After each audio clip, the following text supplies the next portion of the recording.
Sisu, the new film brought to us by the people who did John Wick series and Nobody, is another movie that falls in that camp of an older man with capable of things but looks super unassuming, and then some bad guys underestimate him, and then he scorches the earth to get revenge. But is this film falter into those garbage can imitations that we get of the Taken, Nobody, and John Wick, or does it match up with the creme de la creme? That's what I'm going to talk about when I break down the good and the bad of this new Finland action flick, Sisu. Let's start with the good. Deep in the wilderness of Lapland, Tommy Korpi is searching for gold, but after he stumbles upon Nazi patrol, a breathtaking and gold-hungry chase through the destroyed and mined Lapland wilderness begins. Jorma Tammila, he plays the silent protagonist in this movie, and he's so good in the film. He barely says a word throughout the film, but he has this presence that he carries on the film that you see in a Bob Odenkirk or a Keanu Reeves or a Liam Neeson, where they just command the camera's attention without, saying anything or just being super overly trying to act.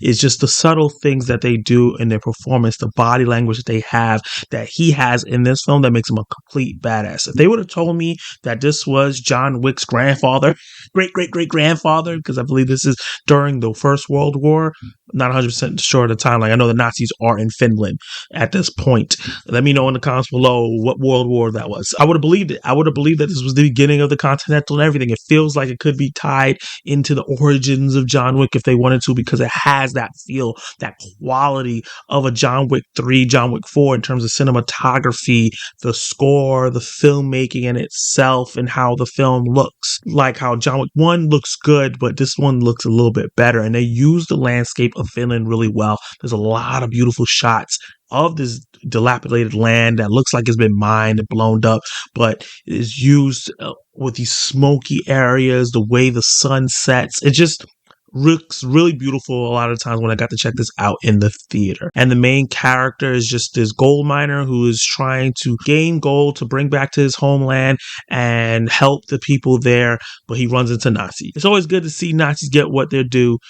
They bother him, and he shows that he's not some incapable old person, and that's where the adventure starts, and it goes on and turns into some really brutal action. And I would say the action here is on par with Nobody, with the movie starring Bob Odenkirk, and probably the first two John Wick films. It's gory, it's brutal, and they have some creative, inventive ways that makes this stand out from those two movies to do some of the kills, which adds into some of the humor. There's some comedic moments here, like going for gags or sketches. It's more like situational comedy when they're trying to survive certain situations and ends up being funny what happens to the people and how they die. Like, for example, they're shooting into some smoke to try to get him, and one of the guys that's towards the front, he throws a mine in the air, and this was in the trailer, so it's not a spoiler, and it flips and hit him on the head and blows him up. The way it was in the trailer, it doesn't seem as funny, but in the movie itself and everything that happened before that, the context makes it really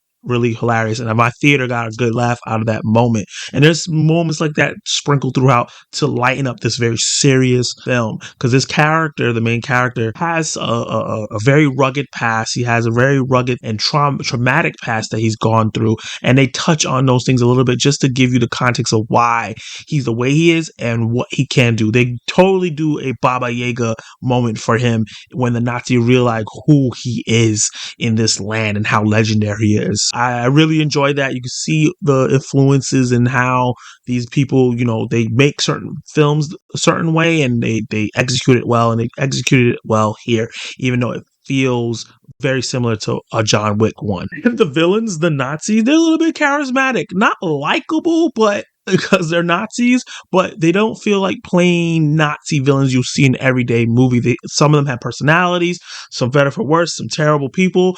There were certain ones where you're like, those guys might survive to the end because they have a lot of personality, have their own motivations, and they create some of the funny moments because of what they have to do to survive this onslaught from this one guy when they're expected to just wipe them off the face of the earth because they have tanks and multiple people.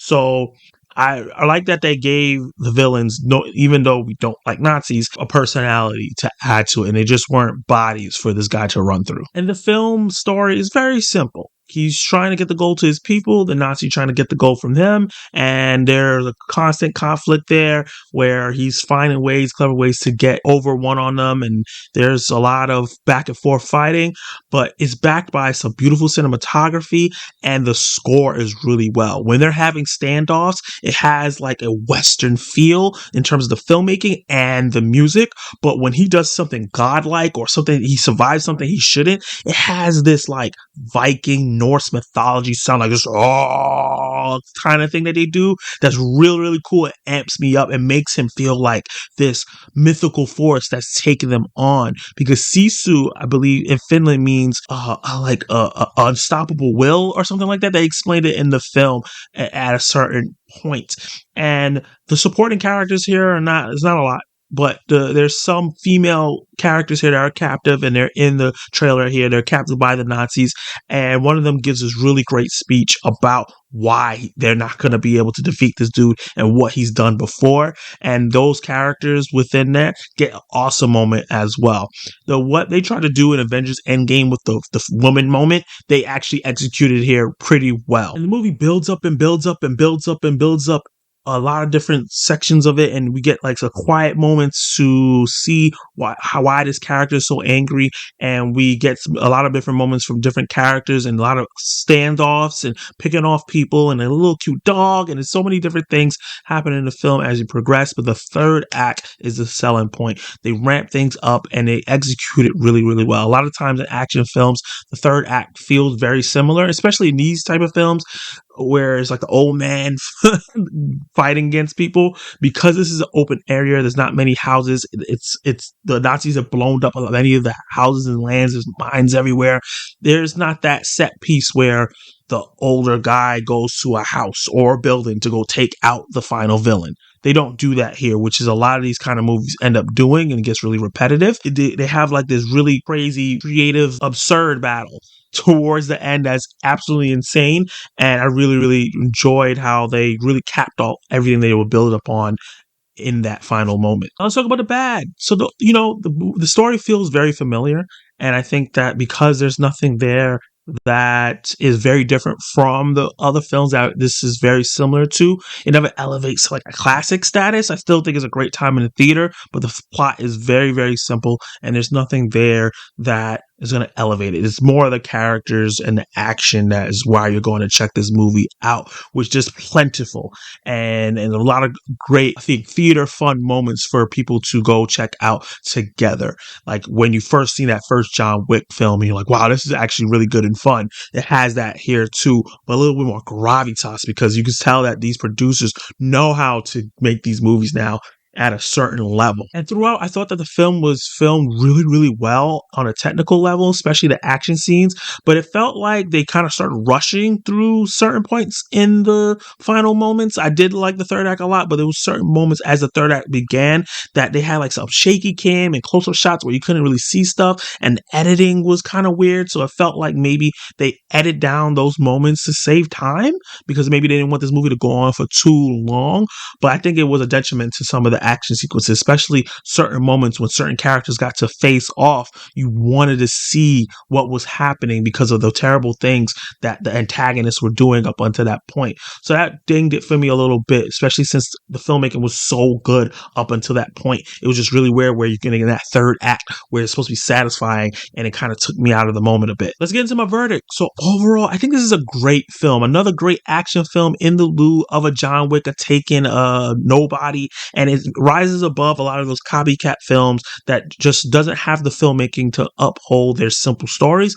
The film is filmed beautifully. It's mostly 90% directed really well, edited well, and the music makes it stand out. I think out of all those movies I talk about, this one has the most memorable score out of all of them. I still think about the way they use each of the score, the Western part of it, the Viking feeling of it, and I really, really enjoyed the brutal action and characters. So I think this is something I would recommend you guys checking out in the theater with some friends and have some fun with it, because it is a smaller movie and it's not getting a lot of buzz.